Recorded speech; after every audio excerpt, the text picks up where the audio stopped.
fact that the T20 World Cup went to the US and the ICC is simply underlining it that this is an emerging market. Nobody can deny that. Smith, I want to bring you here in this conversation. Nobody can deny that North America, Canada, and the US is a brilliant market. It's a brilliant market.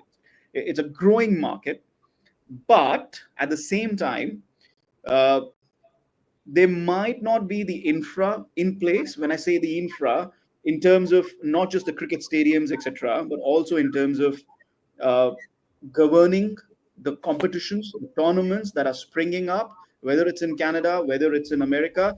And look, while we talk about the leagues overlapping each other in established countries, when we talk about the new markets, the emerging markets, the first base has to be about proper governance of whatever tournaments or whatever leagues are being started off. What are your thoughts on this topic and on the questions that I've asked? I mean, as far as governance concerned, it's zilch here in America. It's zero. Okay. I like to USA cricket. It's like a dumpster on fire, basically, and it's the leagues over here are sort of.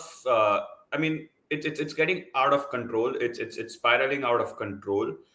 There are more than 7 to 8 leagues over here in the US that give away total prize money more than 200,000 without Okay. any recognized revenue streams, right?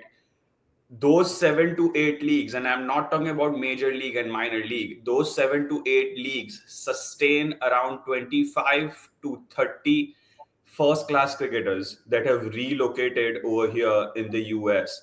And there are, teams, there are clubs that are giving away like 60 to $70,000 per annum to these players to just play in these 7 to 8 different leagues that are being held, around the year in the US. And I was talking to David F. Grave. He is with ICC. I forget his designation, but to put things in perspective, he told me that US. US gives him the highest number of applications for T20 leagues to be sanctioned, and yeah, he was like, I get inundated with that, with all the applications that flow from the US. I mean, it's a wild, wild west over here. There's zero governance. There is zero oversight from the apex body as well. So it's like a frantic gold rush. Uh, there are players that come over here and play on tourist visa. I mean, one O1 visa costs like what? Probably 25,000, $30,000. Yeah. So there's literally no oversight, and people are doing what they want over here.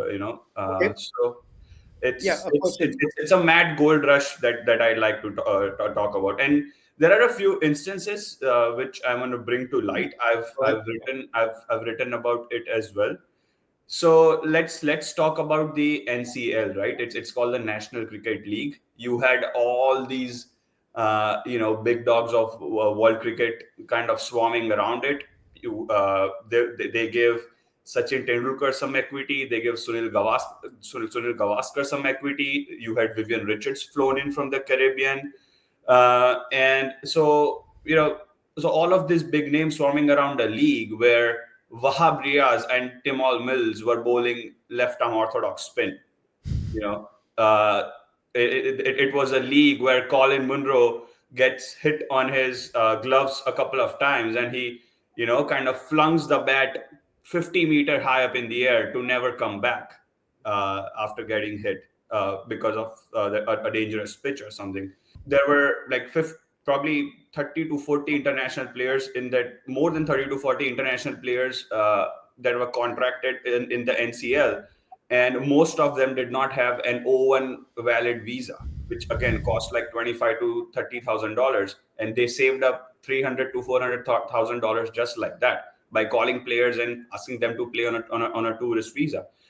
And there was real danger of these players being deported back and blacklisted from the US.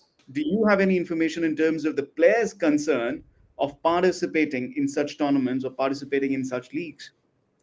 No, I don't think the players are concerned at all, right? Because you come to the US through immigration, right? Mm, The immigration officer would ask you, why are you here? And if they're on a tourist visa, I don't think so they'd be talking that I've come here to play in a professional league. mm, So the players, some of the top names in world cricket have lied probably at the immigration, and just raked in that $150,000 or $130,000 for a 9 day or a 10 day T10 tournament. It was just easy money. It's just quick buck. So I don't think so. Players knew what they were into. Players knew what they were doing.